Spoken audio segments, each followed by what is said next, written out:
Nah, oke, kita lanjutkan ya untuk kuliah kita terkait dengan konsep derivatif dan diferensial. Nah, derivatif, kalau kita berbicara derivatif, itu biasanya teman-teman juga mengenal istilah derivatif itu dengan istilah turunan.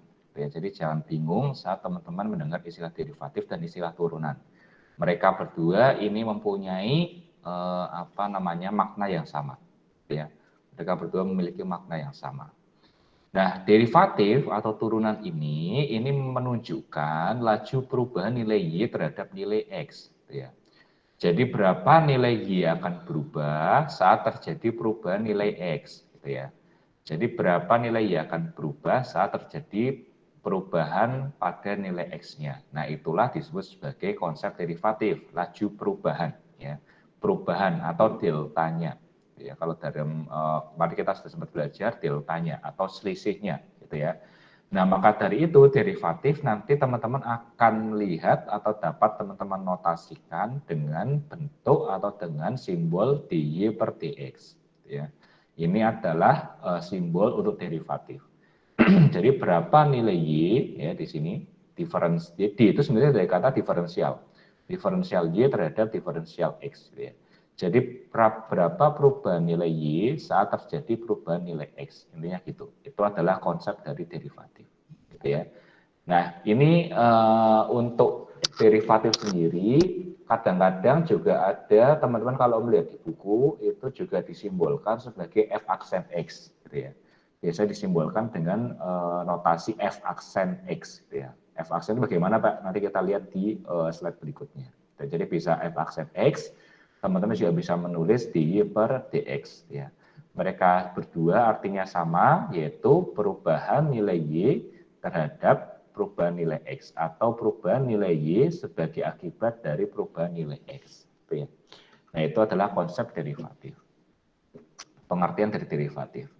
Nah, kemudian derivatif, ini tadi sempat kita bahas di awal, ini merupakan konsep yang berasal dari teorema limit fungsi, gitu ya, dari teorema limit fungsi. Semisal teman silakan bisa lihat di gambar ini.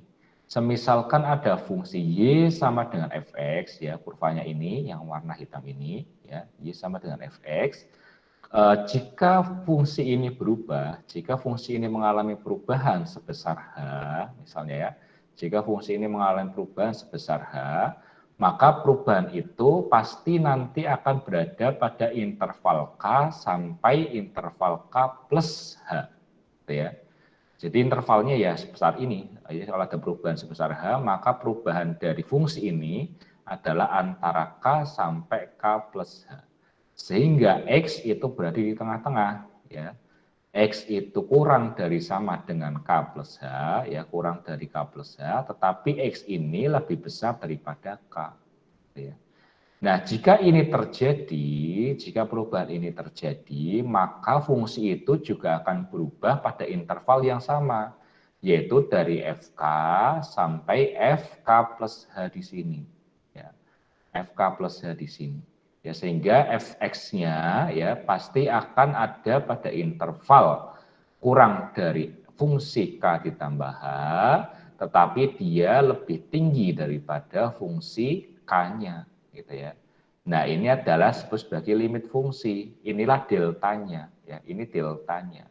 Ini deltanya di sini, gitu ya. Jadi deltanya di tengah-tengah ini. Nah, ini adalah awal dari konsep derivatif. Nah, kemudian perubahan dari fungsi y sama dengan fx, ya perubahan dari fungsi y sama dengan fx pada interval h tadi, gitu ya, maka bisa kita notasikan sebagai berikut, sebagai fungsi ini, ya. Fungsi k ditambah h dikurangi fungsi k dibagi k plus h min k, gitu ya. Ini dari mana Pak? Dari sini, ya. Interval ini, ya, intervalnya di tengah ini merupakan delta atau selisih, gitu ya, atau perubahan, ya, sebesar FK plus H dikurangi FK. Jadi sebesar ini dikurangi sama ini, gitu ya. Sebesar FK plus H dikurangi sama FK-nya. Hal yang sama juga berlaku pada di sumbu X, ya, yang di sumbu X, di mana dia adalah selisih dari K plus H dikurangi K. Ya.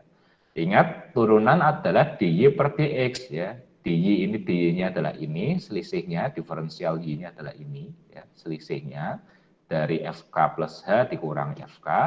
Kemudian dx-nya adalah ini, perubahan sebesar h tadi, gitu ya. Di mana dia intervalnya ada di k plus h min k di sini, gitu ya.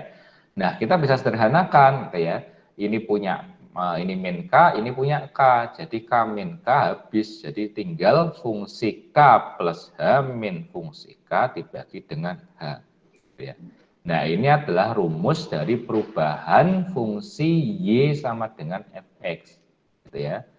Nah, di slide berikutnya disebutkan bahwa jika H ini berubah dalam nilai yang sangat kecil, gitu ya, jika H ini berubah pada nilai yang sangat kecil, saking kecilnya dia mendekati 0 perubahannya, gitu ya, saking kecilnya dia mendekati 0, maka kita bisa menyelesaikan fungsi tadi, ya, fungsi FKH min K per H tadi, ini dengan menggunakan teorema limit fungsi mendekati 0, gitu ya.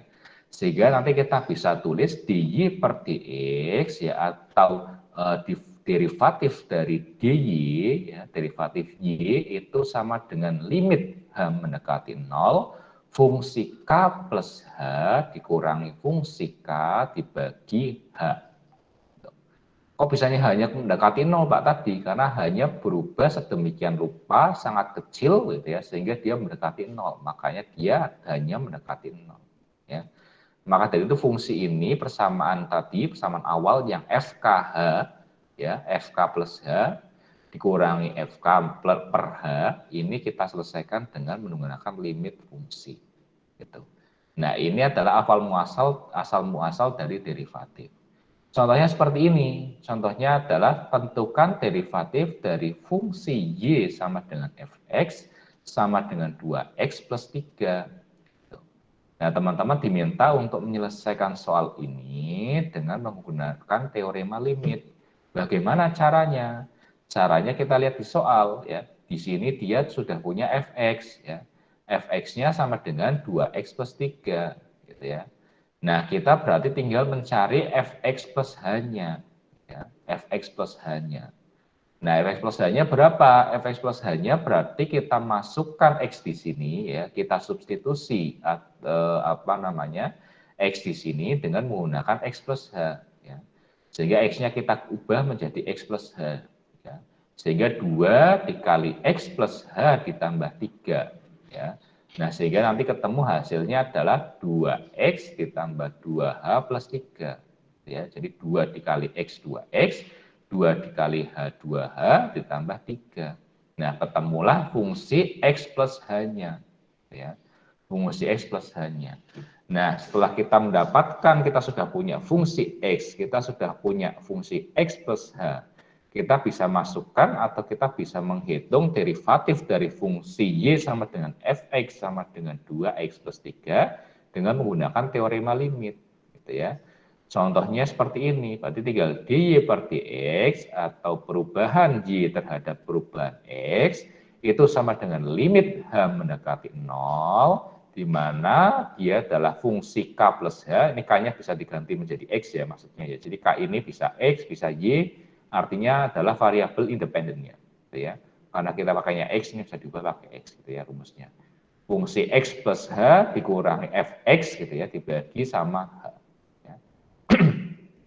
Nah, fx plus h itu kita sudah punya, yaitu 2x plus 2h ditambah 3. Ya.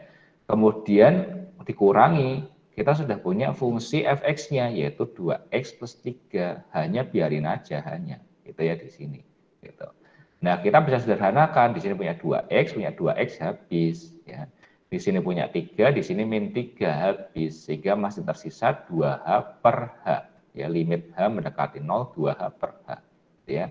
H di sini sama di sini bisa kita coret habis. Ya. H ini sudah kita coret, bisa kita coret habis. Sehingga nanti ketemu limit h mendekati 0, 2. Gitu ya. Karena h sudah habis, berarti dy per dx-nya akan sama dengan 2. Nah, ini adalah konsep dari teorema limit. Gitu. Nah, sampai sini apakah ada yang mau ditanyakan dulu? Monggo silakan teman-teman semua. semuanya? Jadi sebenarnya ini asal muasal dari derivatif ya. Sebenarnya teman-teman kalau mau menurunkan langsung juga bisa 2x plus 3, kalau kita turunkan langsung ketemu 2 gitu ya. Karena yang punya x kan hanya 2 gitu ya. Yang punya x ada 2, sedangkan x-nya itu pangkatnya 1. Sehingga kalau kita turunkan maka ketemu 2 gitu. Dan di sini saya hanya ingin menjelaskan bagaimana sih asal usul dari derivatif gitu ya. Kenapa kok derivatif bisa ada? Oh, dari teorema limit. Sama nggak kalau kita menyelesaikan derivatif dengan teorema limit dengan menggunakan konsep derivatif yang biasa. Nah, itulah yang sedang kita pelajari di sini. Gitu. Nah, sampai sini apakah ada yang mau ditanyakan dulu untuk konsep derivatif?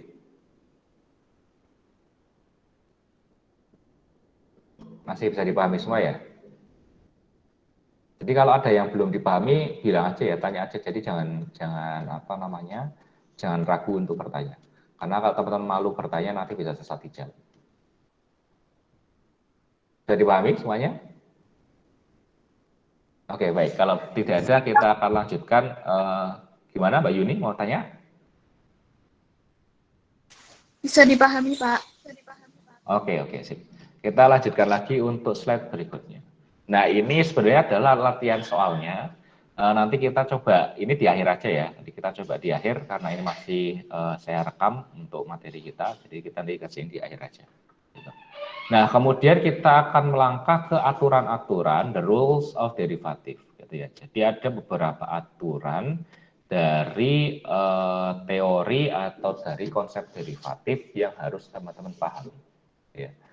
Aturan yang pertama yaitu adalah aturan fungsi konstan. Ya. Jika suatu fungsi merupakan fungsi konstan, jika suatu fungsi memiliki nilai konstan, gitu ya, atau fx sama dengan k, misalnya k adalah di sini k di sini, ini merupakan bilangan konstanta gitu ya, bisa 1, 2, 3, min 10, min 100 dan seterusnya, 0,5 dan seterusnya, itu adalah bilangan konstan gitu ya. Jika fx sama dengan k gitu ya, maka turunannya, nah ini saya bilang ya, jadi f aksen x itu adalah turunan juga di notasi dari turunan juga gitu ya.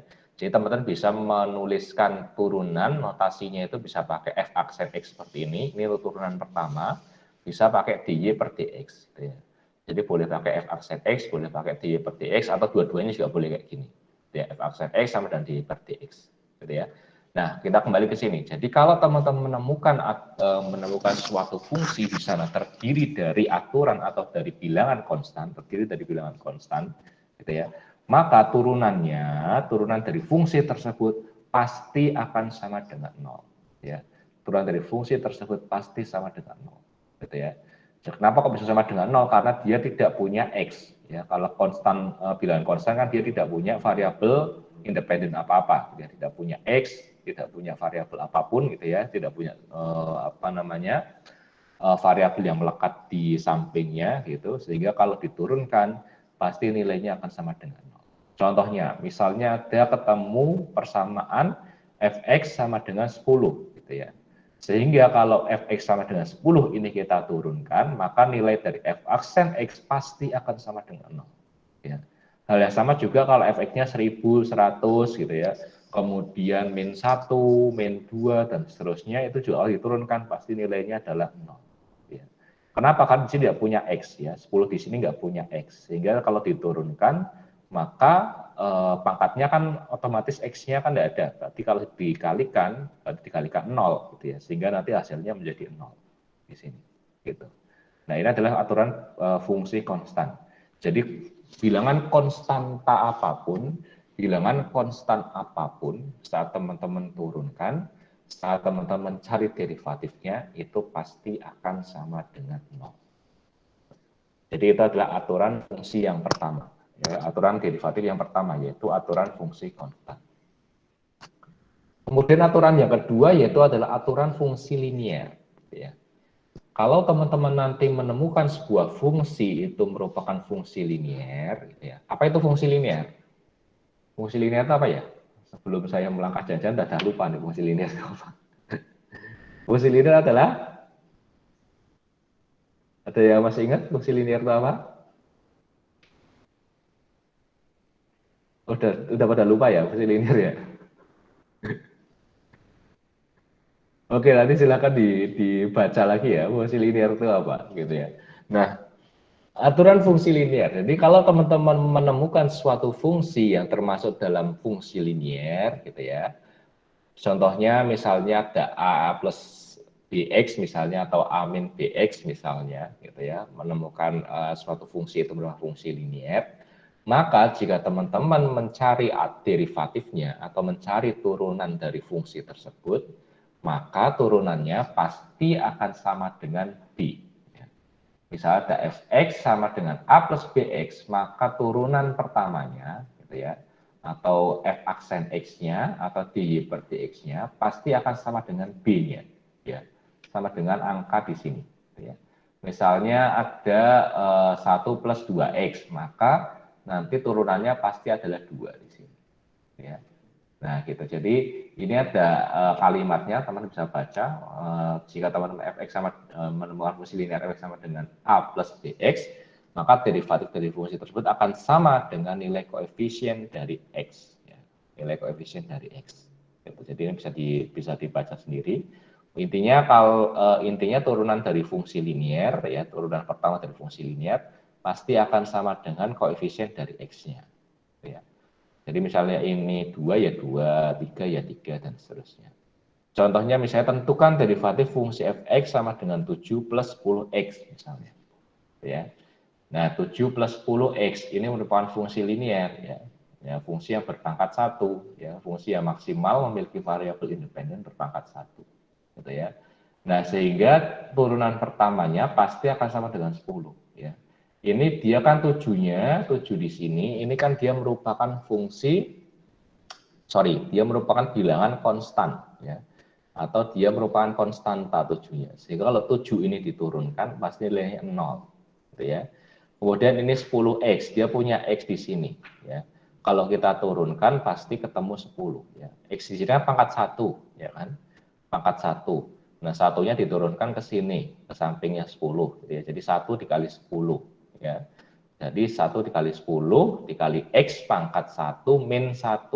Ya, kan diturunkan kan berarti kan dikurangi 1 ya pangkatnya ya. Itu min 1 min 1, pangkat 1 min 1 berarti 0. X-nya pangkat 0. Bilangannya dipangkatkan 0 pasti 1. Gitu ya. Nah, sehingga nanti 1 dikali 10 dikali 1 ya hasilnya pasti 10. Gitu ya. Makanya kenapa kok f aksen x sama dengan dy per dx sama dengan 10 kalau itu adalah fungsinya fungsi linear. Gitu. Itu adalah fungsi linear. Nah, kemudian aturan yang ketiga itu ada aturan yang kita sebut sebagai aturan fungsi berpangkat. Ya, aturan fungsi berpangkat. Contohnya gimana? Contohnya misalnya teman-teman mendapatkan suatu fungsi atau menemukan suatu fungsi berpangkat fx sama dengan kx pangkat n, ya, ini ya, kx pangkat n, ya, maka ya, derivatifnya pasti akan sebesar k dikali n dikali x pangkat n min 1. Ya. Jadi N yang ada di sini turun, ya, turun di sampingnya K, itu. Kemudian pangkatnya itu dikurangi 1. Ya. Jadi kayak aturan derivatif fungsi linear sebenarnya mirip kayak fungsi linear, gitu ya. Jadi N-nya turun di sampingnya K, kemudian K-nya tetap, X-nya, pangkat N-nya ini dikurangi 1. Atau lebih jelasnya ini, jadi f aksen x sama dengan dy per dx sama dengan k dikali n dikali x pangkat n min 1. Ini ya, jadi ini adalah aturan dari fungsi berpangkat. Contohnya, misalnya ada fx sama dengan 2x pangkat 4. Ya. Maka f aksen x atau dy per dx-nya akan sama dengan 2 dari sini ya, dari konstantanya, 4-nya turun di sini ya, pangkat 4-nya turun ke sini gitu ya, dikali x pangkat 4 min 1 ya, 4 min 1. Sehingga kita kalikan aja 2 kali 4 jadi 8. X-nya 4 dikurangi 1 berarti 3. Sehingga ini ketemu 8X pangkat 3. Nah, ini adalah derivatif atau turunan pertama dari 2X pangkat 4. Ya. Jadi ini adalah turunannya. Gitu. Nah, ini adalah aturan yang untuk fungsi berpangkat. Nah, sampai sini apakah ada yang mau ditanyakan dulu?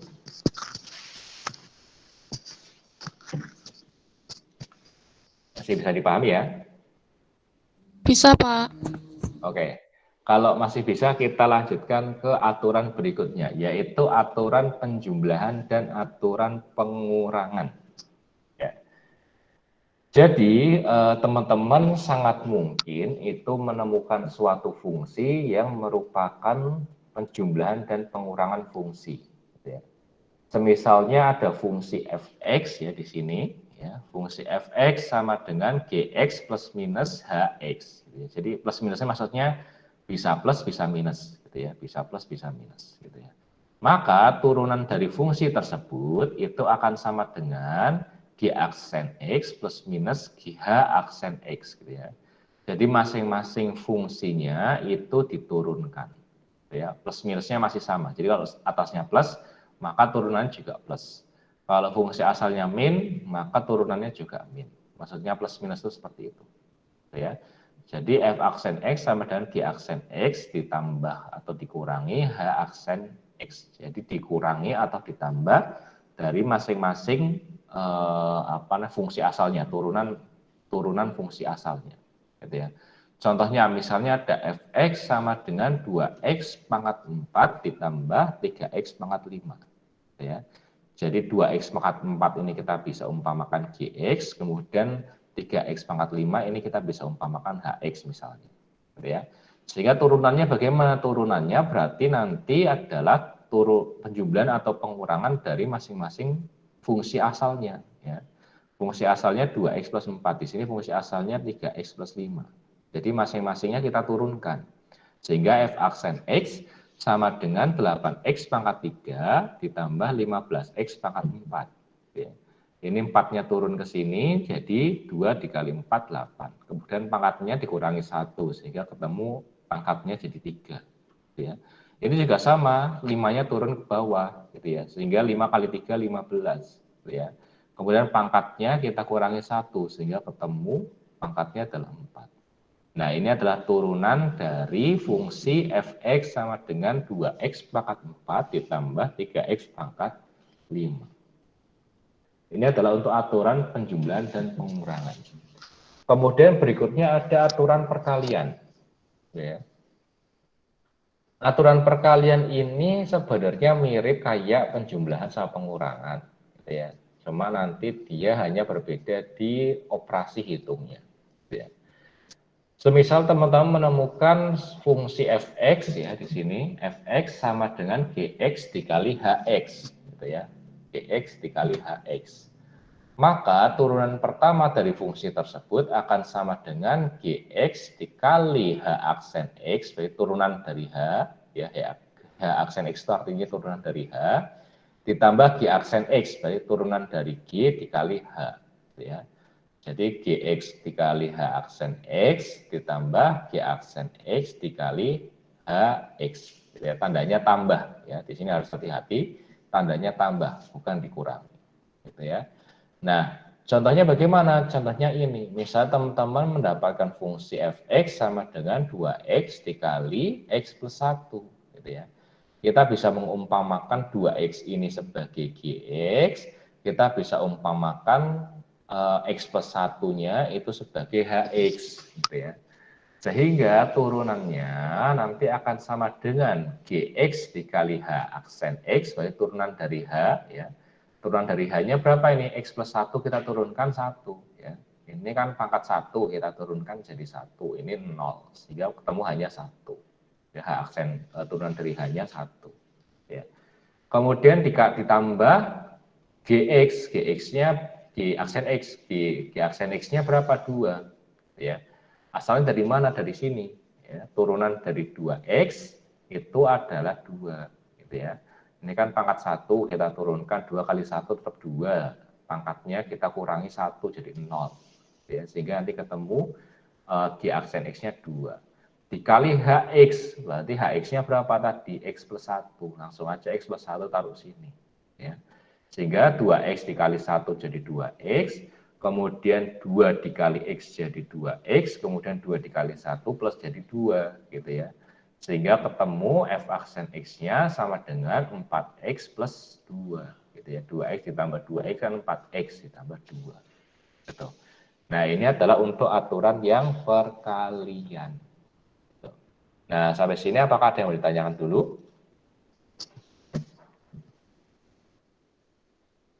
Masih bisa dipahami ya? Kalau masih bisa, kita lanjutkan ke aturan berikutnya. Nah, aturan berikutnya adalah aturan pembagian. Ya, ada aturan pembagian. Jadi, teman-teman bisa saja menemukan fungsi gitu ya, yang merupakan atau yang tersusun dari bilangan rasional gitu ya, atau bilangan yang membentuk rasio atau pembagian gitu ya, Gx dibagi Hx misalnya gitu. Nah, kita lihat di sini gitu ya, semisal ada persamaan Fx sama dengan Gx per Hx ya, Fx sama dengan Gx plus per Hx gitu ya.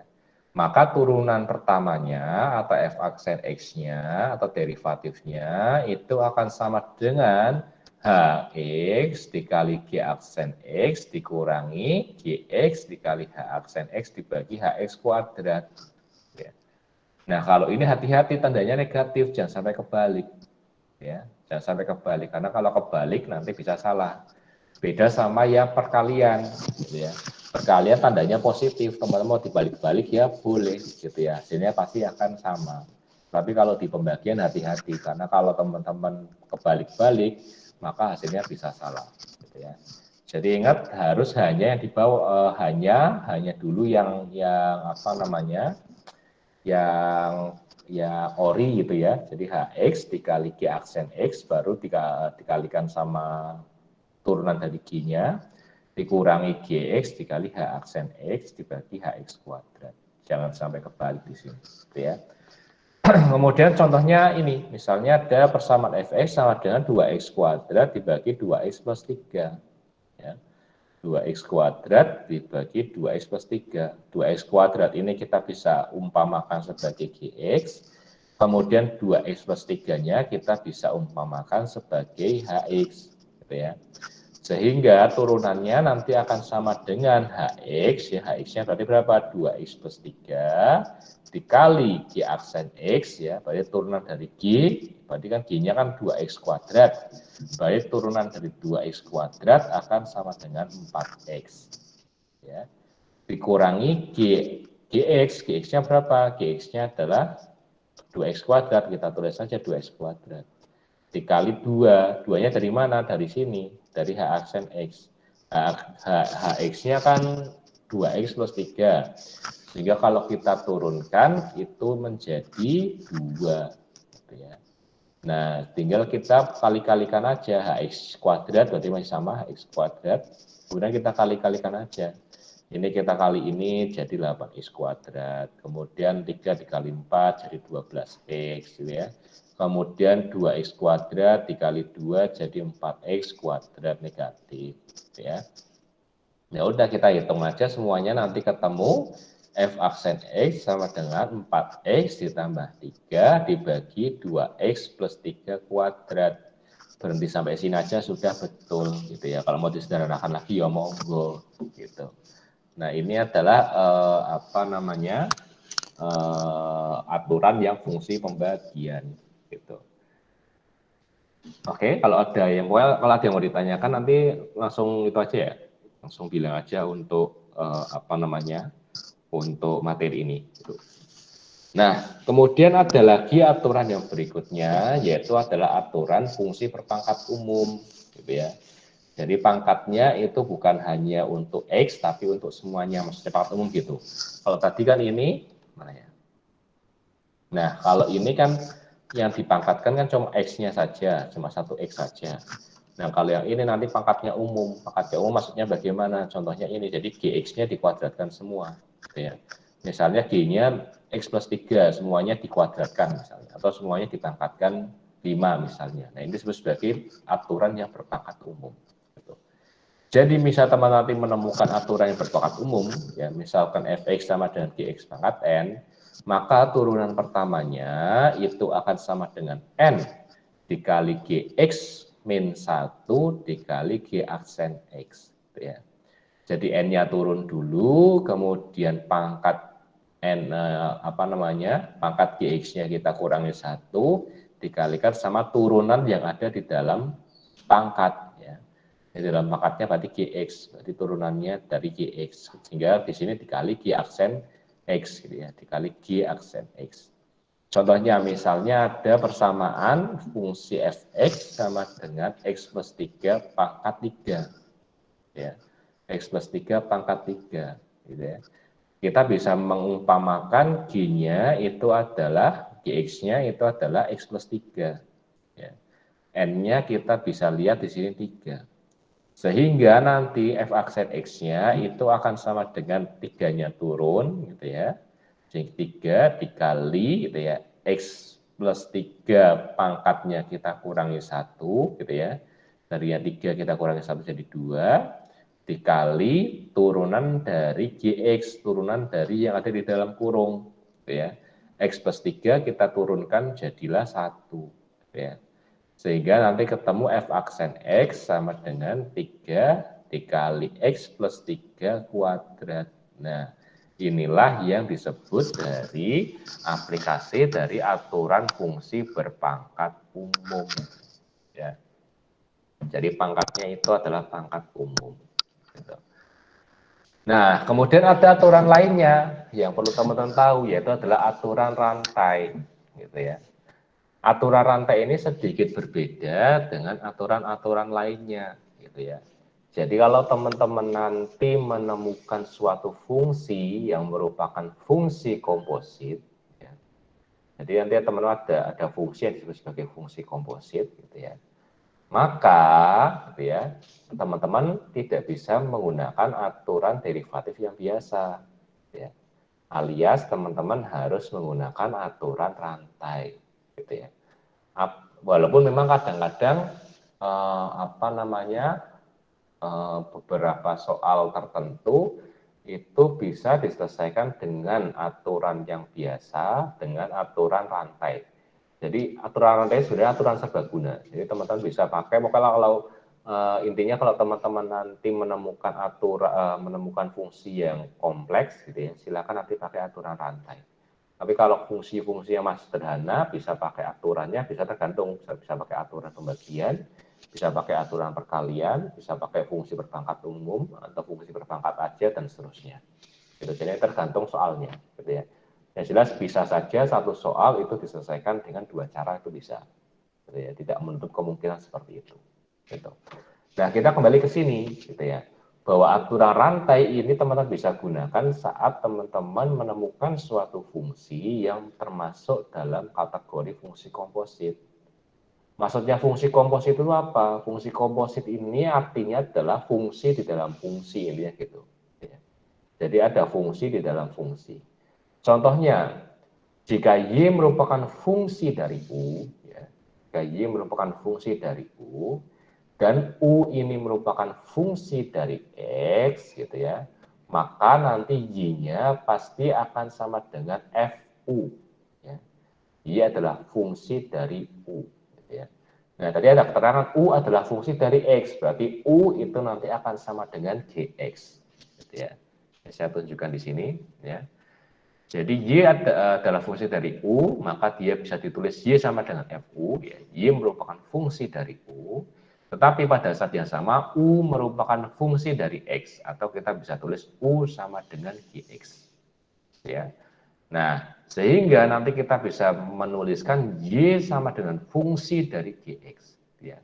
Jadi Y bukan lagi fungsi dari U lagi, tetapi dia Y merupakan fungsi dari GX. Ya. Kenapa kok jadi fungsi dari GX, Pak? Karena tadi karena U-nya merupakan fungsi dari X. Ya. Sehingga nanti U ini kita bisa substitusi menjadi Y sama dengan GX. Nah, ini adalah disebut sebagai fungsi komposit, fungsi di dalam fungsi.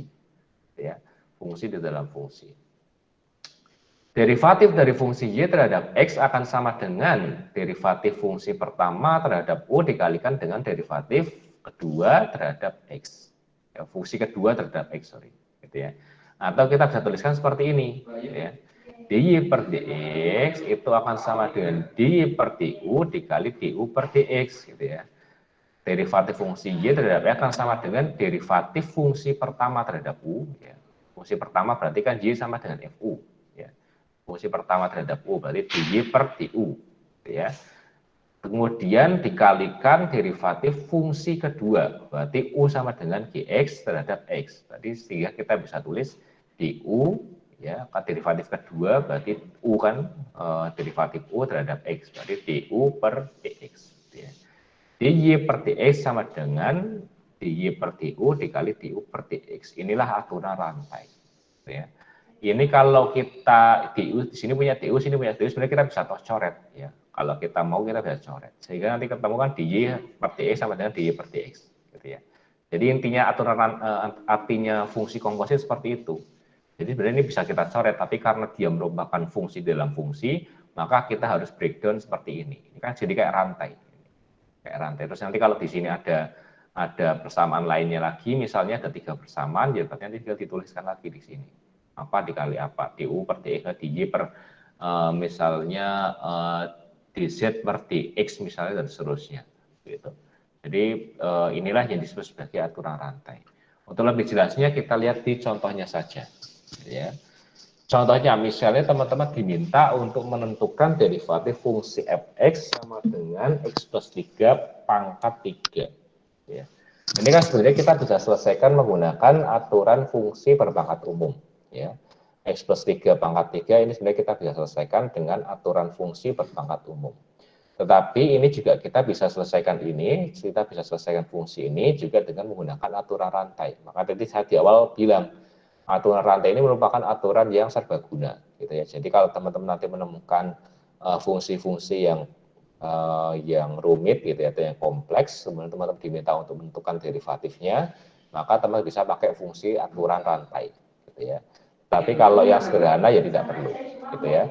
Nah, itulah disebut sebagai aturan rantai. Nah, makanya ini bisa kita selesaikan juga pakai aturan rantai yang X plus 3 pangkat 3. Ya. Berarti kita bisa kita selesaikan dengan cara bagaimana? Dengan cara umpamakan yang di dalam kurung ini sebagai U. Ya. Umpamakan yang di dalam kurung ini sebagai U. Jadi U sama dengan X plus 3. Gitu ya. Sehingga nanti ketemu Y sama dengan U pangkat 3. Ya, karena ini diumpamakan jadi U, maka Y-nya akan sama dengan U pangkat 3. Sedangkan U-nya adalah X plus 3. Gitu ya. Ya, ini disebut sebagai fungsi komposit. Ya. Di sini Y merupakan fungsi dari U, tetapi U merupakan fungsi dari X. Gitu ya. Ini kan X plus 3 dari fungsi dari X. Gitu ya. Sehingga kita tinggal masukkan ke aturan rantai saja, dy per dx sama dengan dy per du dikali du per dx. Gitu ya. dy per du berarti turunan dy terhadap u, berarti yang ini ya, turunan y terhadap u ya. Nah, y sama dengan u pangkat 3, kalau kita turunkan u pangkat 3-nya berarti tinggal jadi membentuk 3 u pangkat 2 ya. Ini turun ke sini jadi 3 ya. U pangkatnya kita kurangi 1 jadi 2 sehingga ketemu 3u pangkat 2 ya. Ini adalah untuk dy per du atau turunan y terhadap u, ya. Kemudian nanti kita dikalikan turunan turunan fungsi u terhadap x, ya. Turunan fungsi u terhadap x, sehingga kita bisa turunkan fungsi u terhadap x, gitu ya. Nah di sini ada x plus 3, kalau kita turunkan terhadap x berarti ketemu 1, ya. X plus 3 kita turunkan ketemu 1. Sehingga dy per dx nanti sama dengan 3u plus 3u kuadrat. Gitu ya. Nah, kita kembalikan nilai u ini ke keadaan semula. Ya. U kan tadi kan sama dengan 3x plus 3, u sama dengan x plus 3. Gitu ya. Sehingga kita ubah u-nya menjadi x plus 3 lagi. Sehingga ketemu 3 dikali x plus 3 kuadrat. Gitu. Nah, ini adalah penerapan dari aturan rantai. Sama kan jawabannya sama dengan kalau kita menggunakan yang aturan berpangkat umum, gitu ya. Hasilnya sama, 3 dikali X plus 3 kuadrat. Gitu. Jadi bisa kita selesaikan dengan menggunakan aturan rantai, atau kita bisa selesaikan juga dengan menggunakan aturan berpangkat umum. Gitu. Jadi terserah teman-teman nanti pakai aturan yang mana. Gitu ya. Selama memenuhi kaidahnya, itu boleh dilakukan. Itu enggak masalah. Atau juga tergantung soalnya. Misalnya di soal minta diselesaikan pakai apa, aturan rantai atau misalnya aturan berpangkat umum apa-apa. Gitu. Jadi bergantung soal sama bergantung kasusnya. Gitu. Oke, ini adalah untuk aturan rantai. Nah, kemudian teman-teman juga harus mengenal istilah derivatif berderajat tinggi. Ya. Jadi ada istilah derivatif berderajat tinggi.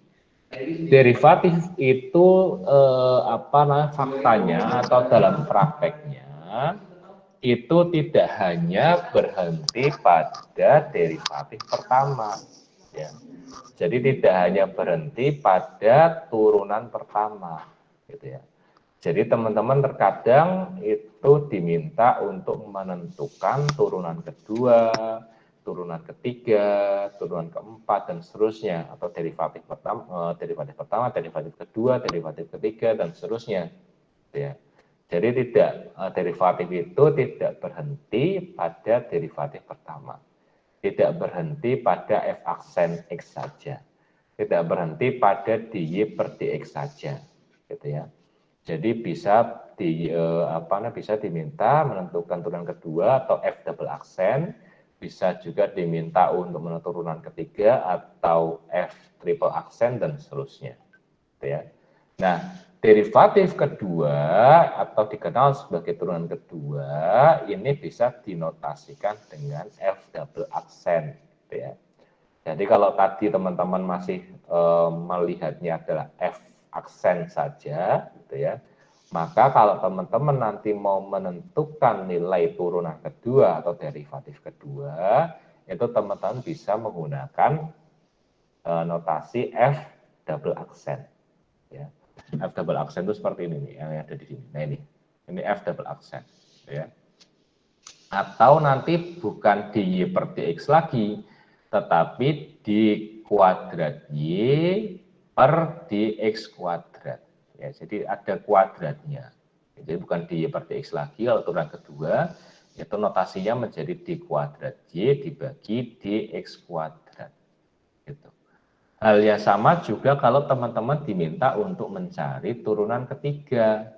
Ya. Turunan ketiga itu bisa dinotasikan sebagai F triple aksen X, gitu ya. Jadi aksennya ada 3 di sini. Ya, artinya dia turunan ketiga. Atau menjadi D pangkat 3Y dibagi DX pangkat 3. Gitu. Nah, ini adalah notasi untuk turunan kedua. Ketiga. Bagaimana dengan derivatif yang keempat? Derivatif keempat bukan f aksennya ada 4, enggak, tetapi menjadi f pangkat dalam kurung, ya, f pangkat dalam kurung 4x, ya, seperti ini. Gitu. Jadi ini sudah turunan keempat. Atau menjadi d pangkat 4y per dx pangkat 4. Jadi teman boleh pakai yang f ini ya, boleh pakai yang fx aksen, f aksen ya, atau boleh pakai yang dy per dx di sini. Jadi terserah teman-teman mau pakai salah satu dari keduanya, itu betul. Untuk menotasikan atau menyimbolkan derivatif atau turunan, gitu ya. Nah, jadi tujuannya kita menentukan derivatif kedua itu apa sih? Gitu ya. Sebenarnya kalau kita mau tujuan kita menentukan nilai derivatif kedua, itu sebenarnya adalah untuk menentukan besar kecilnya slope, ya, atau laju perubahan yang terjadi pada derivatif pertama. Ya. Hal yang sama juga terjadi kalau teman-teman diminta untuk menentukan derivatif ketiga misalnya. Derivatif ketiga berarti teman-teman nanti tujuan mencarinya adalah untuk menentukan besar kecilnya slope, ya, atau laju perubahan yang terjadi pada derivatif yang kedua. Ya, jadi seterusnya pokoknya saling berkaitan antara derivatif pertama, kedua, ketiga, dan seterusnya. Nah, ini adalah contohnya, ya. Yang bisa melihat di sini adalah contoh untuk derivatif berderajat tinggi, gitu ya.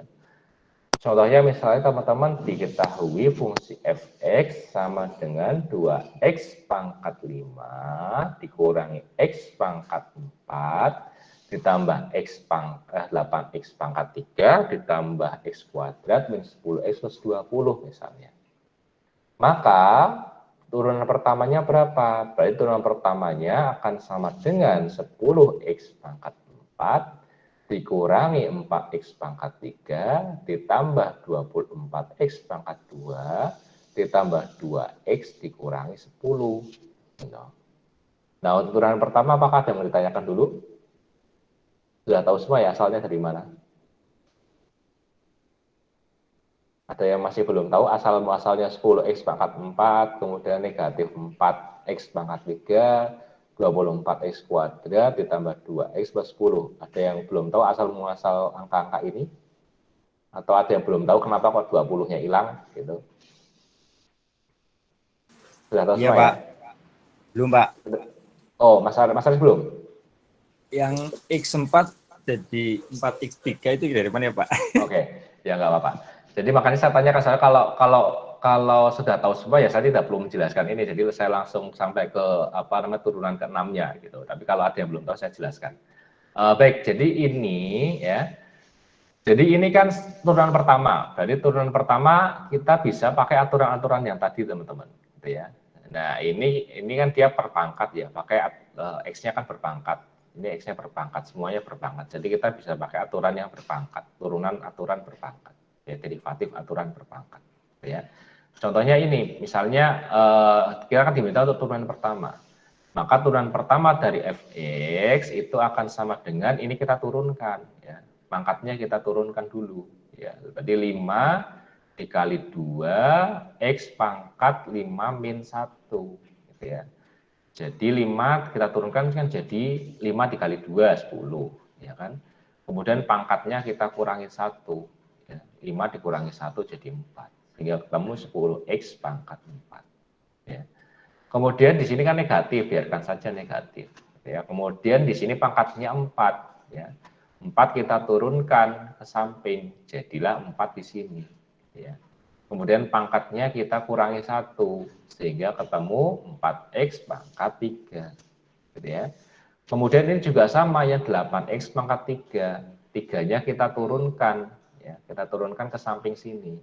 Jadi 8 kali 3 ketemulah 24. Ya. Kemudian pangkatnya kita kurangi 1, sehingga ketemu X-nya jadi X kuadrat, bukan X pangkat 3 lagi. Ya. Nah, kemudian X yang kuadrat juga sama, kita turunkan 2-nya, jadi 2, kemudian pangkatnya kita kurangi 1, sehingga ketemulah 2X saja. Ya. Jadi sebenarnya 2X sebenarnya ini pangkatnya 1, tapi tidak kita tuliskan. Ya. Ini adalah 2X, turunan dari X kuadrat. Kemudian kita bisa lihat yang di sini adalah yang 10x, gitu ya. 10x turunannya berapa? Adalah 10, gitu ya. Minnya biarin aja ya, tetap minnya tetap biarin. Kemudian 10x turunnya jadi 10. Kenapa kok bisa seperti itu? Karena ini kan pangkat 1, ya. X-nya pangkat 1. Kita turunkan satunya di sini berarti 10 kali 1 ya 10, gitu ya. Kemudian pangkatnya kita kurangi 1, jadi 1 dikurangi 1, 0, gitu ya, sehingga tidak perlu kita tuliskan, sehingga ketemu 10 gitu aja, jadi min 10 gitu. Nah 20-nya kenapa bisa hilang? Ya karena dia tidak punya X di sini. Ini adalah aturan fungsi konstan, ya, aturan fungsi konstan. Jadi dia tidak punya X, maka kalau diturunkan pasti nilainya 0, ya. Karena dia nilainya 0, maka tidak perlu kita tulis di sini, gitu. Jadi turunan pertama dari fx sama dengan 2x pangkat 5 dikurangi 4x x pangkat 4 ditambah 8x pangkat 3 ditambah x kuadrat dikurangi 10x plus 20 itu adalah sama dengan 10x pangkat 4 min 4x pangkat 3 ditambah 24x pangkat 2 ditambah 2x min 10 gitu. Nah, ini adalah turunan pertama gitu. Nah, monggo silahkan apakah ada yang masih belum paham dulu dari mana asal-asalnya? Mas Aris sudah paham? Berarti gini Pak, kalau X, andaikan saya rubah ya Pak, yang angka X4 itu menjadi X5 Pak, berarti ketemunya Ya. 4X4 ya Pak ya? Gimana Sorry, berubah jadi X pangkat ini 5? kan X pangkat 4 yang kalau di soal ini Pak ya. Ya, Kalau saya rubah jadi X pangkat 5, berarti saya ketemunya 5X pangkat 4 ya Pak ya? ya betul, 5X pangkat 4. Betul, karena 5-nya kan turun, ya. Kemudian pangkatnya dikurangi 1, jadi 5X pangkat 4. Betul. Gitu Mas Aris, jadi dipahami? Ya Pak, terima kasih Pak. Oke. Monggo, apakah ada yang mau ditanyakan dulu sebelum kita lanjutkan lagi? Sudah ya, sudah dipahami ya. Nah, kemudian langkah yang sama itu juga kita bisa lakukan untuk yang turunan kedua, turunan ketiga, dan seterusnya. Itu, jadi misalnya ini ya, misalnya ada ini, turunan kedua, berarti dia nanti acuannya adalah turunan yang pertama. Ya. Turunan kedua berarti acuannya adalah turunan yang pertama. Turunan kedua berarti kalau kita mau mencari turunan kedua berarti kita lihat fungsi turunan pertamanya. Ya. Nah sehingga nanti ketemu f double aksen x gitu ya, atau turunan kedua dari fungsi fx itu sama dengan 40x pangkat 3 dikurangi 12x kuadrat ditambah 48x plus 2. 40x pangkat 3 dari sini turunan dari 10x pangkat 4 ya. 4-nya kita turunkan jadi 40, pangkatnya kita kurangi 1 sehingga 40x pangkat 3. 12x kuadrat dari turunan 4x pangkat 3 kita turunkan 3-nya, 4 kali 3 jadi 12, pangkatnya kita kurangi 1 jadi 2 ya. Kemudian 48x dari asalnya adalah turunan dari 24x kuadrat, 2-nya kita turunkan, jadi 24 dikali 2 jadi 48, pangkatnya kita kurangi 1 jadi 48x gitu ya. Ini 2-nya dari 2x diturunkan jadi sisa 2, ini diturunkan 0. Jadi ini adalah turunan kedua dari fungsi fx ya. Jadi ketemunya f double aksen x sama dengan 40x pangkat 3 dikurangi 12x kuadrat ditambah 48x plus 2. Nah, hal yang sama juga berlaku untuk turunan ketiga atau f triple aksen gitu ya. Nah, kita bisa melihat di sini nilainya turunan ketiganya adalah 120x pangkat 2 dikurangi 24x plus 48 gitu ya, 24x plus 48. 120 asalnya dari mana? Dari sini ya, dari turunan kedua. 3-nya turun jadi 40 dikali 3 adalah 120. Pangkatnya kurangi 1 jadi 120x pangkat 2. Kemudian ini juga sama turun ya. Jadi sehingga 12 dikali 2 gitu ya, sehingga ketemu 24, x-nya kurangi 1, pangkatnya kita kurangi 1 sehingga ketemu 24x ya. Kemudian 48 kita turunkan, jadilah 48. Ini kita turunkan jadi 0 ya. Dan seterusnya turunan keempat ya, turunan keempat ini kita turunkan jadi 240x min 24. Demikian juga turunan kelima kita turunkan lagi jadi ketemu 240. Turunan keenam kita turunkan lagi jadi 0 gitu ya. Kenapa ya? Jadi ini kan kalau fungsi turunan kelima ini kan merupakan fungsi konstan. Ya kan, kalau diturunkan lagi maka ketemulah 0. Nah, inilah yang teman-teman lihat sekarang ini, inilah yang kita sebut sebagai derivatif berderajat tinggi. Jadi derivatif tidak melulu atau tidak hanya berhenti pada turunan pertama, tetapi bisa turunan kedua, 3, 4, 5, 6, dan seterusnya. Jadi derajat yang lebih tinggi. Nah, itu adalah derivatif berderajat tinggi. Monggo silakan, apakah ada yang mau ditanyakan dulu untuk derivatif berderajat tinggi, teman-teman? Hal yang sama juga berlaku nanti kalau semisal itu ya, misalnya pembagian atau perkalian atau nanti aturan berpangkat umum dan seterusnya itu juga sama. Jadi aturannya juga sama. Nanti turunan pertama, turunan kedua, turunan ketiganya itu juga caranya sama. Ya, karena ini kita masih menggunakan aturan penjumlahan, ya, aturan penjumlahan pengurangan sama aturan berpangkat biasa. gitu. Maka seperti inilah caranya. Tapi nanti teman-teman mungkin bisa saja menemukan kasus di mana teman-teman diminta untuk menentukan derivatif berderajat tinggi dari fungsi yang merupakan fungsi pembagian misalnya, atau merupakan fungsi rasional misalnya, gitu ya. Atau bisa saja fungsi itu merupakan fungsi perkalian misalnya, teman-teman diminta untuk menentukan derivatif berderajat tingginya, derivatif kedua, 3, 4 dan seterusnya. Gitu. Jadi ini adalah contoh yang sederhana, gitu ya. Contoh kita pakai yang yang fungsi penjumlahan dan pengurangan aja. Gitu. Nah ini adalah fungsi derivatif berderajat tinggi. Monggo silakan, apakah ada yang mau ditanyakan dulu sebelum saya lanjutkan?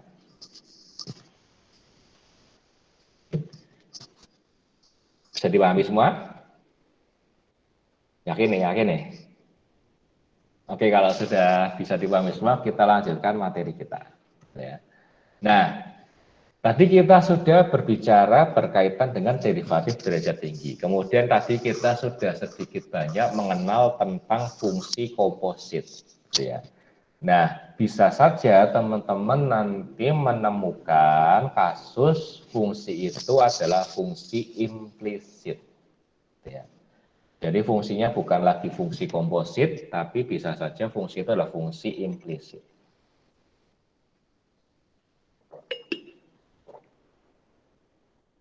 Nah, fungsi implisit ini merupakan fungsi di mana nanti variabel dan konstantanya terletak pada sisi yang sama. Atau variabel dependen dan variabel independennya itu berada pada sisi yang sama. Ya, itu adalah fungsi implisit. Tetapi kalau variabel independen dan variabel dependennya berada pada sisi yang berlainan, ini disebut sebagai fungsi eksplisit. Ya. Contohnya fungsi eksplisit itu sudah banyak, sudah sering teman-teman lihat, sudah sering teman-teman pahami, sudah sering kita lihat, sudah sering kita bahas, gitu ya. Contohnya fungsi eksplisit adalah misalnya Y sama dengan 3X. Jadi terpisah ya, Y sama X-nya terpisah, dipisahkan dengan tanda sama dengan, sisi kanan sama sisi kiri. Gitu ya. Y sama, di sisi kiri ada Y, di sisi kanan ada 3X. Gitu ya. Di sisi kiri ada variabel dependen, di sisi kanan ada variabel independennya. Gitu ya. Nah ini adalah fungsi eksplisit, Y sama dengan 3X. Kemudian bisa saja Y sama dengan X kuadrat ditambah 5X plus 6. Ini juga fungsi eksplisit karena terpisah antara variabel dependen sama variabel independennya. Ya. Kemudian bisa saja Y sama dengan X pangkat 3 dikurangi 8X dibagi X pangkat 4 dibagi 21 yang ini. Yang nomor 3 ini. Ini juga merupakan fungsi eksplisit. Ya. Variabel independen, variabel dependennya terpisah. Ya. Variabel dependennya yaitu Y ada di sisi kiri, kemudian variabel independennya yaitu X ada di sisi kanan. Gitu. Nah ini adalah fungsi eksplisit. Kalau fungsi implisit, maka variabel dependen dan variabel independennya ini dia berada pada sisi yang sama. Ya. Pada sisi yang sama, atau variabel dan konstantanya terletak pada sisi yang sama. Gitu ya. Contohnya apa? Contohnya misalnya 4X dikurangi 3X plus 7 sama dengan 0. Jadi X dan Y-nya ada di sisi kiri semua. Ya. Variabel independennya, variabel dependennya, dan bahkan konstantanya itu berada di sisi kiri. Ya. Jadi ada di sisi kiri. Gitu. Nah ini disebut sebagai fungsi implisit. Contoh lain, misalnya ada 3X pangkat 4 ditambah 6XY dikurangi 10Y ditambah 36 sama dengan 0. Gitu ya. Jadi sama. Gitu ya. X dan Y-nya ada di sisi kanan, di sisi kiri. Gitu ya. Variabel dan konstantanya semuanya ada di sisi kiri. Inilah disebut sebagai fungsi implisit. Ya. Contoh lagi, misalnya ada 10X pangkat 3, Y pangkat 7, min 56 sama dengan 0. Ya. Jadi sama dengannya 0 gitu ya, X dan Y-nya konstantanya ada di sisi kiri juga. Nah inilah contoh dari fungsi eksplisit dan contoh dari fungsi implisit. Jadi nanti jangan bingung ya kalau ada fungsi implisit itu bagaimana harus menyelesaikannya seperti apa, fungsi eksplisit harus bagaimana. Gitu. Nah, kalau teman-teman nanti menemukan suatu fungsi itu merupakan fungsi implisit, gitu ya, maka turunan dari fungsi implisit ini teman-teman dapat ketahui atau dapat teman-teman temukan dengan menggunakan beberapa langkah. Yang pertama itu teman-teman harus menurunkan dulu kedua sisi persamaan terhadap X, gitu ya, dan memperlakukan variabel Y sebagai fungsi dari X, gitu ya. Jadi kedua sisinya harus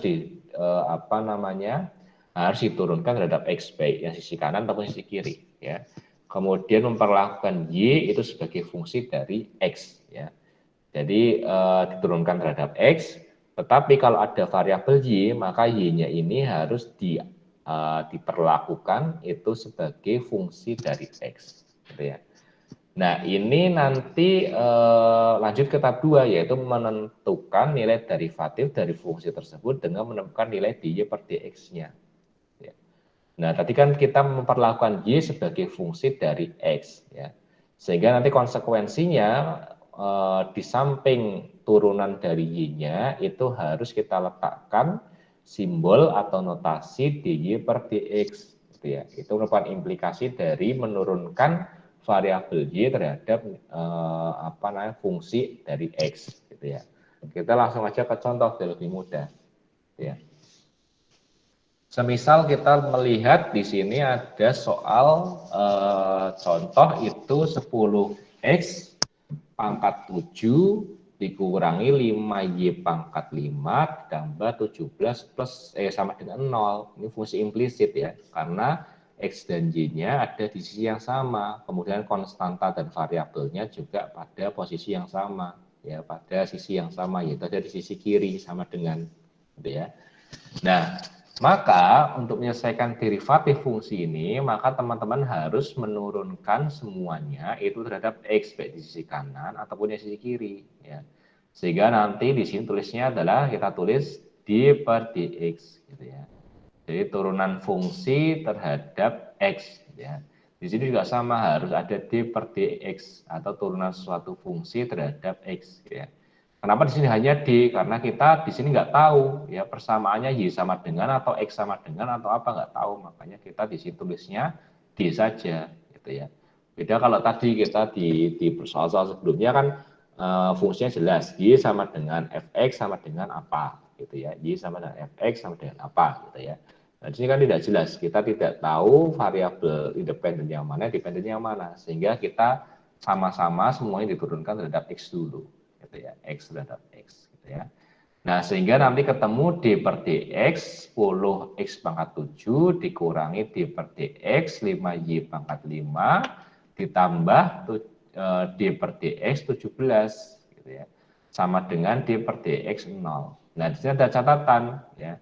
Saat kita menurunkan variabel y terhadap x, maka dia akan sama dengan dy per dx, ya. Dia sama dengan dy per dx. Jadi persamaan y, ya, fungsi y diturunkan terhadap x, gitu ya. Nah, nanti konsekuensinya ada di sini, ya, konsekuensinya ada di sini, gitu ya. Kita bahas dulu satu-satu, ya, yang sini, ya. Nah, d per dx berarti kan dia betul, ya, dia punya x, ya, sehingga kita bisa turunkan terhadap nilai x, ya. Sehingga kita turunkan 10x pangkat 7 ketemu 70x pangkat 6, ya. 7-nya turun jadi 7 kali 10 70, pangkatnya 7 dikurangi 1 sehingga ketemu pangkatnya 6, ya. Kemudian yang ini, ya, kita turunkan, ya, terhadap X kan. Nah, karena kita karena ini sebenarnya tidak punya X dan kita paksakan untuk diturunkan terhadap X, maka nanti konsekuensinya di sini harus kita tambahkan notasi dy per dx, gitu ya. Artinya apa? Kalau ada dy per dx, artinya bahwa notasi ini atau angka ini, ya, merupakan fungsi dari y yang diturunkan terhadap x, ya, fungsi dari y diturunkan terhadap x. Sehingga ketemu 25y pangkat 4, ya, ini turun 5 kali 5 25, pangkatnya dikurangi 1 jadi 4. Ya, min 25y pangkat 4 dy per dx ditambah 0, ya, karena ini kan konstanta. Konstanta diturunkan atau bilangan konstan diturunkan 0. ini 0 diturunkan tetap 0 gitu ya. Nah, jadilah 70x pangkat 6 min 25y pangkat 4 di y per dx ditambah 0 sama dengan 0. Gitu. Nah, sehingga kita bisa menemukan, kita bisa pindah ruas ini. Ya. 25y pangkat 4 di y per dx, ini kita bisa pindah ruas ke kanan gitu ya. Sehingga ketemu positif pindah ruas jadi negatif. Ya. Negatif 70x pangkat 6. Ya. Nah, kita mau mencari tahu nilai dy per dx-nya, nilai turunannya. Sehingga dy per dx-nya tetap di sini, kemudian ini kan pengali ya. Min 25y pangkat 4 dikali dy per dx ya. Pengali pindah ruas jadi pembagi. Sehingga nanti ketemu dy per dx sama dengan min 70x pangkat 6 dibagi min 25y pangkat 4. Ya. Sehingga dy per dx akan sama dengan 70x pangkat 6 dibagi 25y pangkat 4. Ya, minnya hilang karena min ketemu min saja positif, ya kan? Jadi dy per dx akan sama dengan 70x pangkat 6 dibagi 25y pangkat 4. Nah, inilah disebut sebagai turunan. Dy per dx kan turunan dan turunan y terhadap x gitu. Nah, ini adalah cara untuk menentukan derivatif dari suatu fungsi implisit. Ya. Derivatif dari suatu fungsi implisit. Nah, itu untuk sampai sini apakah ada yang bertanyakan dulu untuk derivatif fungsi implisit?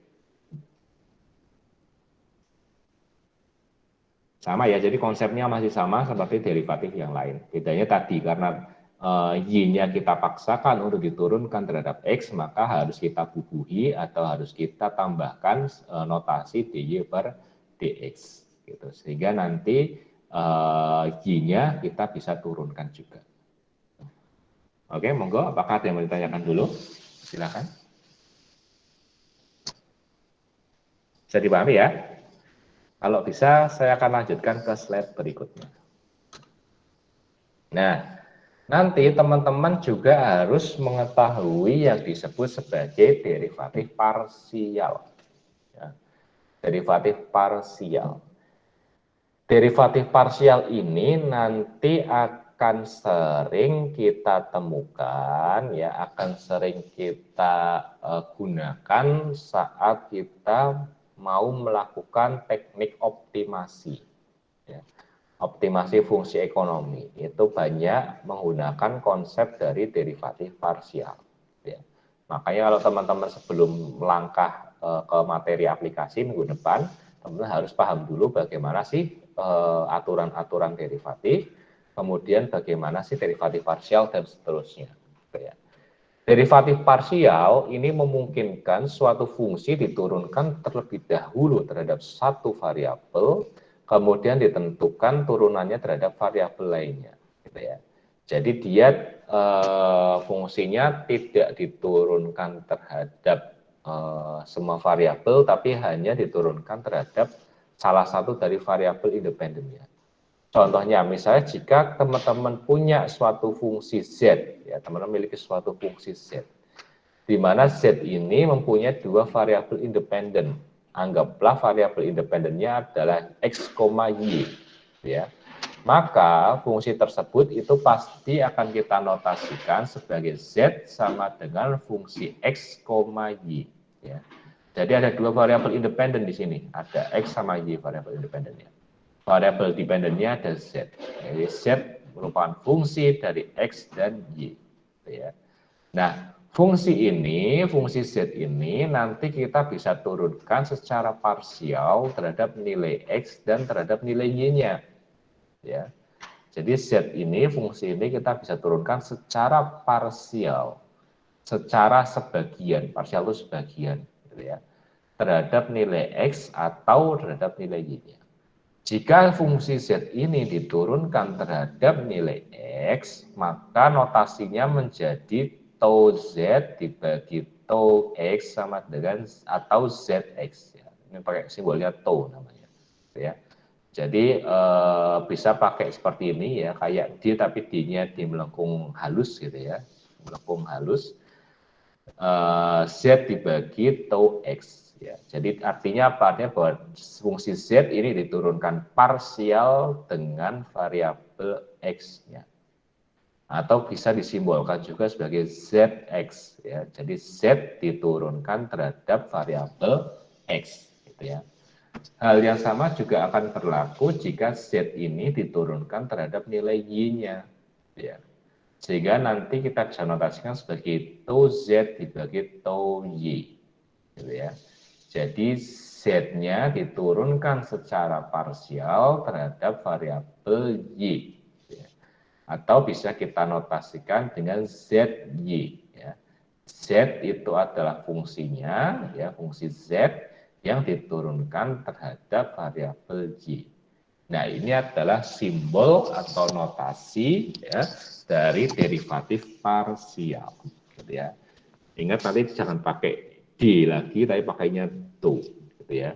Jadi apa namanya kayak D tapi D-nya lebih melengkung halus, gitu ya. Jadi Yunani, gitu ya. Gitu. Nah, contohnya ini. Misalnya teman-teman diminta untuk menentukan derivatif parsial dari fungsi Z sama dengan 3X pangkat 3Y pangkat 5. Ya. Nah, ini ada dua variabel independen nih, ya. Ada dua variabel independen yaitu X sama Y. Gitu ya. Nah, maka kita bisa turunkan fungsi ini atau kita bisa membuat atau bisa menemukan derivatif fungsi Z terhadap fungsi X, ya terhadap variabel X dan atau terhadap variabel Y-nya. Ya. Contohnya, misalnya kita mau mencari dulu turunan parsial atau derivatif parsial fungsi Z terhadap X. Berarti kita bisa simbolkan sebagai ZX. Ya. ZX akan sama dengan D dibagi DX. Ya. Di sini ada DX, berarti dia diturunkan terhadap variabel X. Ya. 3x pangkat 3 dikali Y pangkat 5. Ya.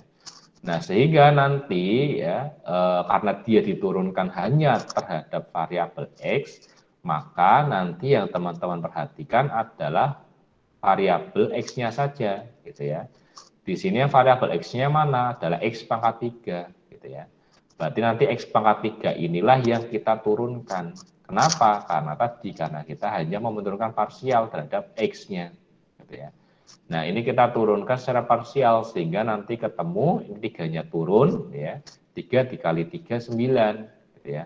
Pangkat 3-nya dikurangi 1 sehingga masih sisa 2. Jadi ketemulah ZX sama dengan 9x kuadrat dikali Y pangkat 5. Y-nya tetap ya, Y-nya tetap karena kita tidak menurunkan Y-nya. Kita hanya menurunkan X-nya saja. Sehingga ketemu nanti ZX sama dengan 9X kuadrat dikali Y pangkat 5. Ya, jadi ini adalah turunan parsial fungsi Z ya terhadap X-nya. Ya, fungsi Z terhadap variabel X-nya. Nah, bagaimana kalau kita menurunkan fungsi Z terhadap variabel Y? Ya. Sama caranya, hanya saja nanti kita hanya berfokus pada variabel yang ada Y-nya. Ya. Ya, contohnya ini ZY atau fungsi Z yang diturunkan terhadap variabel Y akan sama dengan 3X pangkat 3 dikali D per DY. Ya, ingat ini DY, berarti sini Y ya. Kalau tadi X, ini Y. Berarti artinya dia diturunkan terhadap variabel Y. Gitu ya. Dikali Y pangkat 5 ya. Y pangkat 5 yang kita turunkan ya. Y 5-nya turun jadi 5, kemudian pangkatnya kurangi 1 jadi 4. Sehingga ketemu 3 dikali 5 15 gitu ya. X pangkat 3 Y pangkat 4. Nah, inilah ketemu nilai ZY-nya ya. Jadi jika fungsi Z sama dengan 3X pangkat 3 dikali Y pangkat 5, kita turunkan secara parsial terhadap variabel Y atau ZY, itu akan sama dengan 15X pangkat 3 dikali Y pangkat 4. Gitu ya. Tetapi kalau kita turunkan parsial terhadap variabel X, maka akan kita ketemukan ZX sama dengan 9X pangkat 2 dikali Y pangkat 5. Nah, inilah yang disebut sebagai derivatif parsial. Ya. Jadi teman-teman tidak menurunkan seluruh variabel, tidak menurunkan tidak menurunkan suatu fungsi terhadap seluruh variabel-variabelnya, tetapi hanya menurunkan suatu fungsi terhadap salah satu variabelnya saja. Gitu ya. Kalau ada di sana fungsi itu ada tersusun dari x, y, maka teman-teman hanya menurunkannya terhadap x atau teman-teman menurunkannya terhadap y. Nah, itulah yang disebut sebagai derivatif parsial. Oke, sebentar ya, saya akan ngecas dulu karena laptop saya baterainya mau habis sebentar.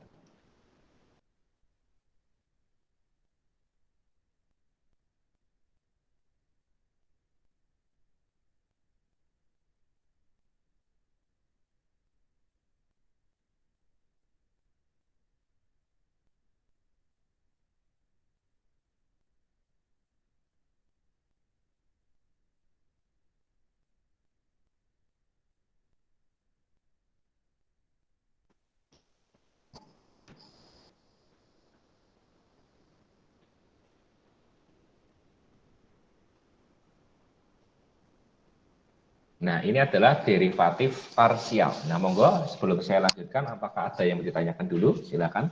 Kalau ada yang mau tanya, monggo.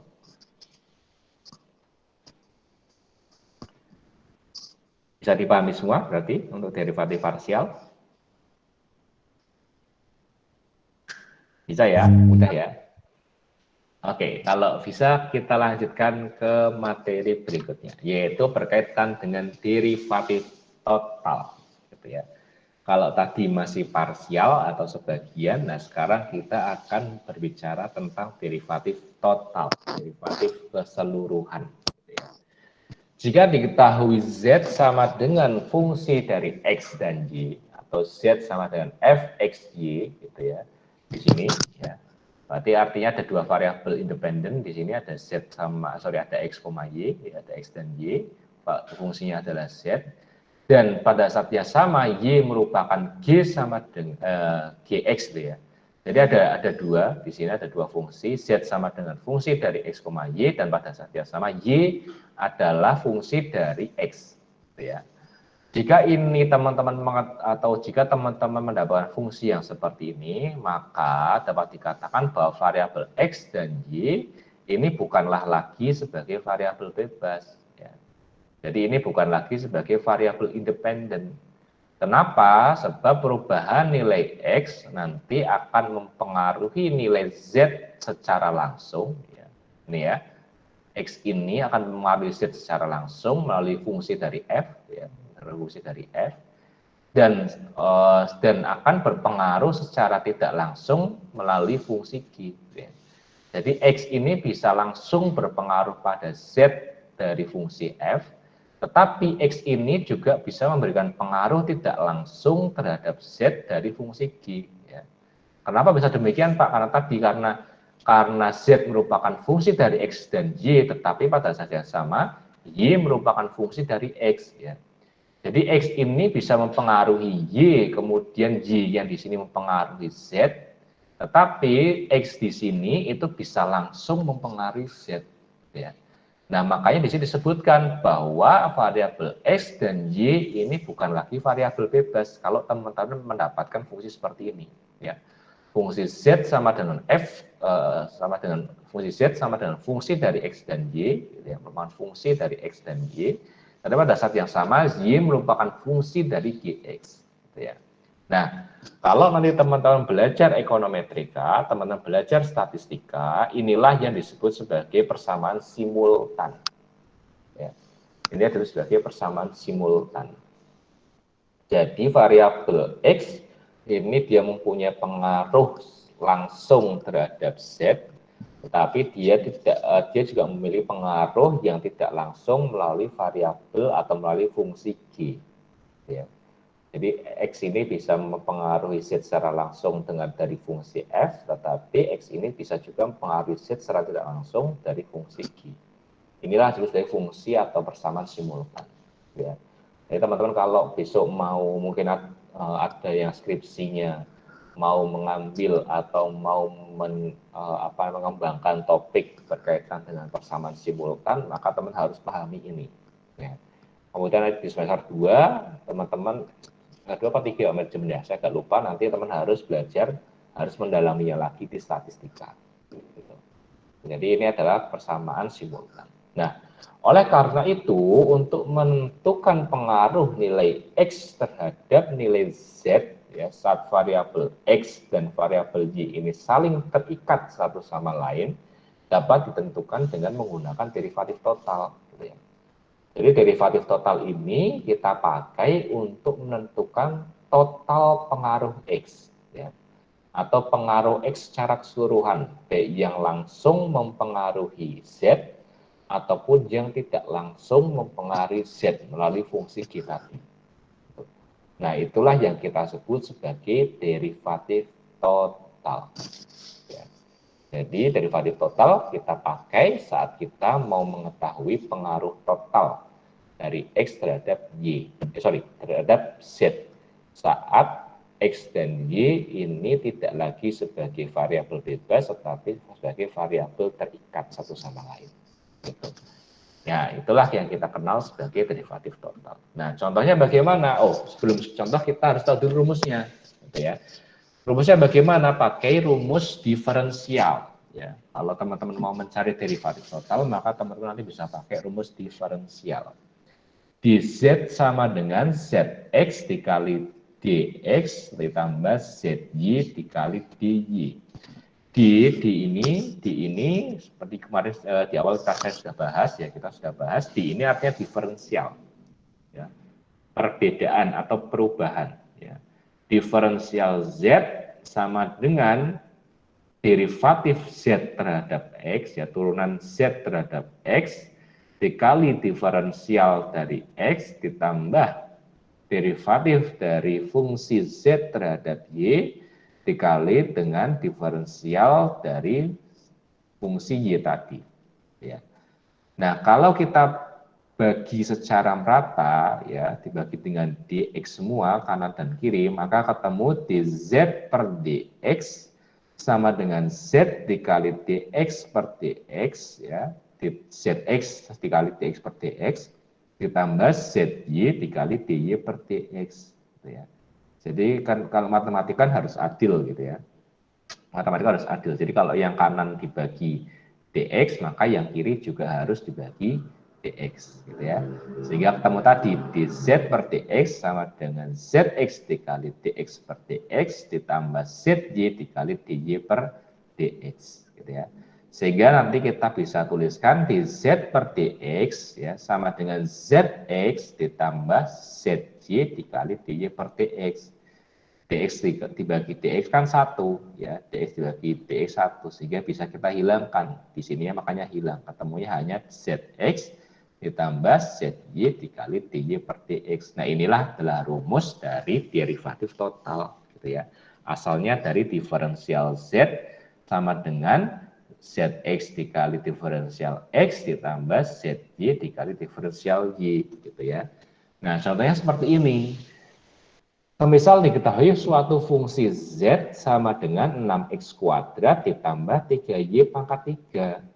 Di mana y ini juga merupakan fungsi dari gx sama dengan 2x kuadrat ditambah 4x min 7. Ya. Nah, kita bisa melihat di sini z-nya ada dua variabel x sama y. Ya. Berarti z ini merupakan fungsi dari x, y. Ya. Nah, pada saat yang sama y-nya, y di sini, ini merupakan fungsi dari x, ya, di mana fungsinya adalah 2x kuadrat ditambah 4x min 7. Nah, teman-teman diminta untuk menentukan pengaruh total dari z, atau disuruh menentukan derivatif total dari fungsi z. Maka kita bisa menggunakan penyelesaian dengan rumus derivatif total, ya, atau dz per dx sama dengan zx ditambah zy dikali dy per dx, ya. Zx itu berarti dia turunan parsial z terhadap variabel x, gitu ya. Nah, kita turunkan yang ada x-nya saja, ya. Ini berarti ada X-nya ini ya, 6X. Kita turunkan, jadi 2-nya kita turunkan, jadi 6 dikali 2, 12, pangkatnya kurangi 1, jadi pangkat 1. Ya. Sehingga ZX-nya adalah 12X. Yang 3Y-nya kenapa tidak kita turunkan? Tidak usah, karena di sini kita turunkan secara parsial terhadap X-nya saja. Gitu ya. Sehingga ini kalau diturunkan terhadap X, pasti akan nilainya 0. Nilainya pasti akan 0, karena dia nggak punya X di sini. Gitu ya. Nah, kemudian ditambah ZY. Ya. Nah, ini baru kita turunkan terhadap Y-nya. Gitu ya. Nah, yang punya Y yang mana? Yang punya Y ini. Ini nggak punya Y. Kalau diturunkan pasti 0. Gitu ya. Ini yang punya Y hanya ini. Kita turunkan 3 dikali 3 jadi 9. Ya, pangkatnya 3 dikurangi 1 sehingga 2. Sehingga ketemu ZY-nya adalah 9Y pangkat 2. Ya. Dikali dy per dx, turunan fungsi y terhadap nilai x ya. Y-nya mana? Y-nya ini diturunkan terhadap x, berarti kita turunkan fungsi y-nya gitu ya. Y sama dengan 2x kuadrat ditambah 4x min 7. Kalau kita turunkan maka ketemu 4x plus 4 ya. 2-nya kita turunkan, jadi 2 dikali 2, 4. Pangkatnya kita kurangi 1, jadi 1. Ini juga sama, pangkatnya diturunkan, jadi 1 kali 4, ya 4. Terus X-nya pangkatnya dikurangi 1, jadi 0. Ketemulah 4. Jadi dy per dx-nya ketemu 4x plus 4. Ya. Nah, kita kali-kalikan aja, jadilah 12x ditambah 36xy kuadrat, ya, ditambah 36y pangkat 2 atau y kuadrat. Nah, inilah yang disebut sebagai derivatif total. Ya. Jadi, atau dy per dx. Gitu ya. Saat z-nya merupakan fungsi dari x, y, tetapi pada saat yang sama y-nya ini merupakan fungsi dari x juga gitu. Nah, itu disebut sebagai derivatif total. Nah, sampai sini apakah ada teman-teman yang mau bertanya dulu, silakan. Apakah ada yang mau ditanyakan dulu, monggo kalau ada. Pak, maaf. Oh iya, izin silakan. bertanya. Monggo, Mbak Vinda. Tadi kurang jelas yang 36xy kuadrat itu dari mana ya Pak asalnya? Oke. 36xy kuadrat. Oke, Mbak Vinda. Nah, 36xy kuadrat ini asalnya dari perkalian ini, Mbak Vinda. Jadi kan kita punya 9y kuadrat dikali, dalam kurung ini kan dikali ya, dikali 4x ditambah 4. 9 dikali 4 itu 36. Dia punya x, dia punya y, sehingga ketemu xy kuadrat. Ya. Kemudian di sini 4, di sini 9, 36. Ya. Dia tidak punya apa-apa, berarti tinggal langsung aja y pangkat 2. Tinggal dikali-kalikan aja. Nah, sampai sini bisa dipahami, Mbak Vinda? Iya, bisa, Pak. Terima kasih, Pak. Oke, sama-sama. Monggo, apakah ada yang bertanya lagi? Silakan. Sebelum kita lanjutkan ke diferensial. Bisa ya? Bisa dipahami ya? Yakin nih? Oke, baik. Kalau bisa kita akan lanjutkan ke slide berikutnya.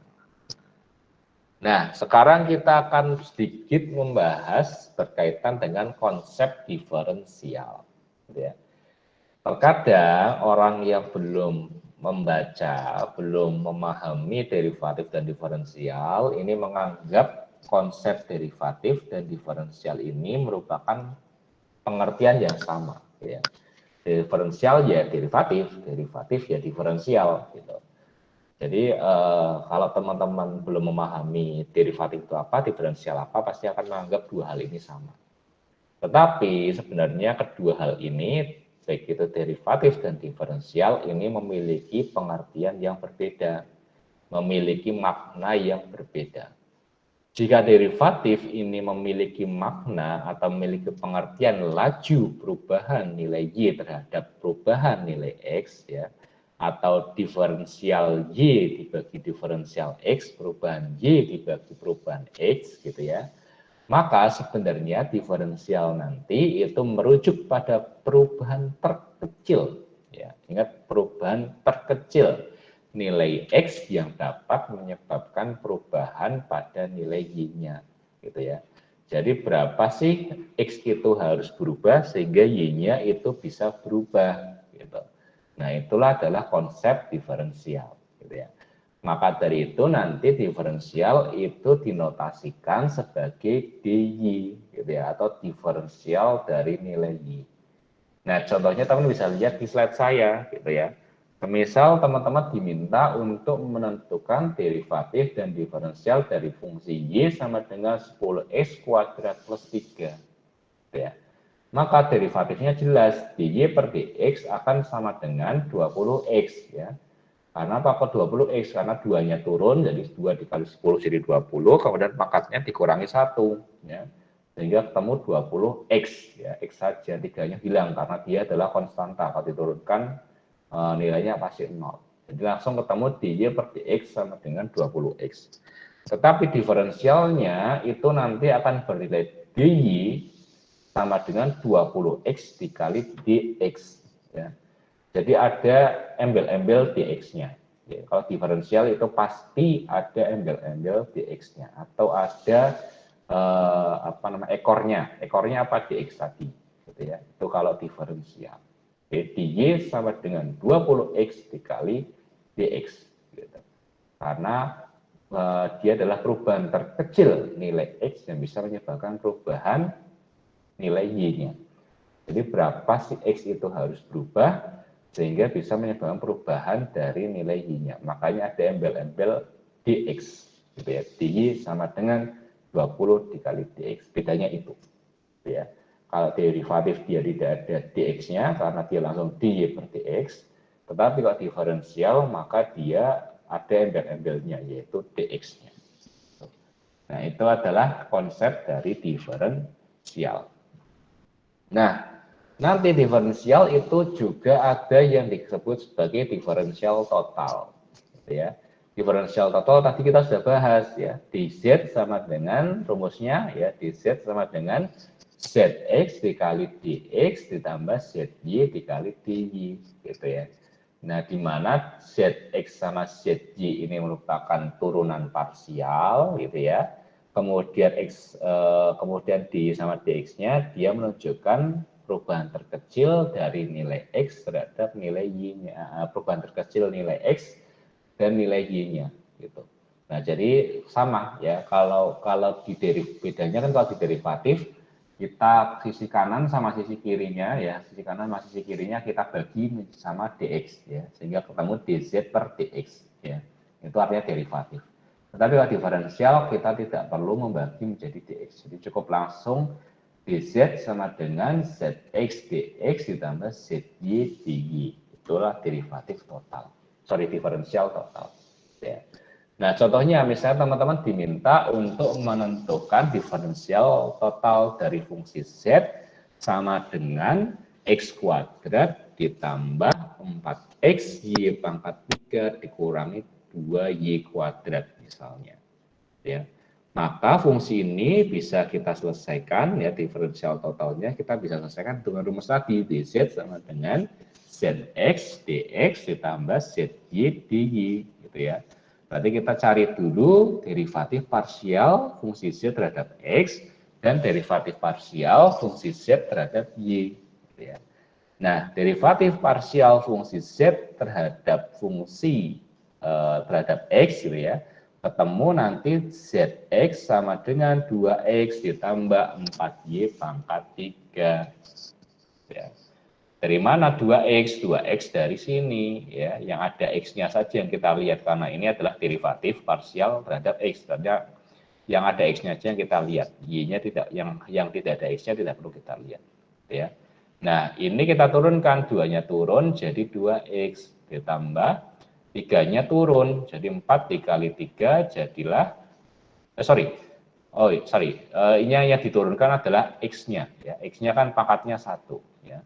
Jadi 1 diturunkan jadi 4 dikali 1 tetap 4 ya. X-nya jadi hilang. Kok hilang kenapa Pak? Karena dia sudah diturunkan. Jadi kan 1 dikurangi 1 pangkatnya ya kan, sehingga pangkatnya 0. Sehingga nanti ketemunya 4y pangkat 3 gitu. Nah, ini adalah derivatif parsial fungsi z terhadap x. Ketemunya zx sama dengan 2x ditambah 4 Y pangkat 3. Nah, derivatif yang parsial fungsi Z terhadap Y bagaimana? Berarti tinggal kita lihat variabel yang punya Y. Gitu ya. Variabel yang punya Y berarti 4X XY pangkat 3 sama 2Y kuadrat. Gitu ya.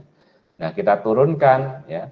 Ini Y-nya pangkat 3. Kita turunkan 3-nya jadi 4 dikali 3, 12. Ya. Kemudian Y-nya kita kurangi 1 pangkatnya, ketemulah 2. Ya. Terus X-nya kenapa X-nya kenapa hilang Pak? Karena dia diturunkan terhadap Z, diturunkan terhadap Y, gitu ya. Nah kemudian ini juga sama, diturunkan terhadap Y, gitu ya. Sehingga ketemu nanti nilainya adalah 4Y pangkat 1, ya. Sehingga ketemu min 4Y di sini, ya. Nah, sehingga nanti diferensial totalnya dz sama dengan zx dx ditambah zy dy itu akan sama dengan ini kita masukkan ke sini, ini kita masukkan ke sini, gitu ya. Sehingga nanti ketemu 2x ditambah 4y pangkat 3 dx, gitu ya. Kemudian yang sini berarti 12y kuadrat min 4y dy. Gitu. Nah, inilah berhenti di sini, inilah yang kita sebut sebagai total diferensial, gitu ya. Jadi pasti ada embel-embel atau ada ekornya atau ada di belakangnya pasti ada dx-nya. Kalau dia diturunkan terhadap x, di belakangnya juga pasti ada dy kalau dia diturunkan terhadap variabel y-nya.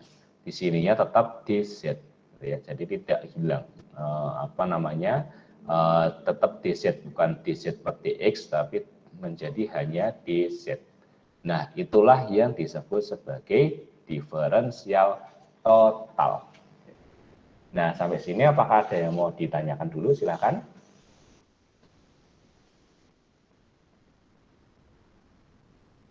Pak, izin bertanya. Oh iya, silakan. Izin bertanya terkait yang derivatif total itu ya. Kan pada contoh diketahui itu yang Y ya Pak ya. Ada soal diketahui itu yang Halo, suaranya kenapa menghilang ya? ya Pak.